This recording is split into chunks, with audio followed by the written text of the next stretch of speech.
খুবই বাজে অবস্থা হলো জাহাঙ্গীরনগর বিশ্ববিদ্যালয়ের ছাত্র সংসদ নির্বাচনের। এখানে দেখেন একজন শিক্ষকের তো মৃত্যু হলো, মৌমিতার।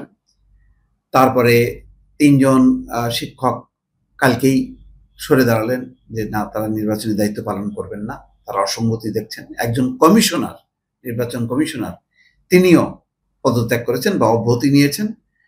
এখন জাতীয়তাবাদী শিক্ষক সমিতি তারা গ্রহণযোগ্য নির্বাচন আয়োজনের দাবি করেছে। আবার ওই পদত্যাগ করা নির্বাচন কমিশনার সম্পর্কে সমন্বিত শিক্ষার্থী সংসদ অর্থাৎ শিবিরের পক্ষ থেকে বলা হচ্ছে ওই কমিশনার বিএনপি পন্থী শিক্ষক। সব মিলায় দেখেন ছাত্র সংসদের এই যে নির্বাচন বলেন, রাজনীতি বলেন, সেটা এখন শিক্ষকদের উপরে যে পড়ল।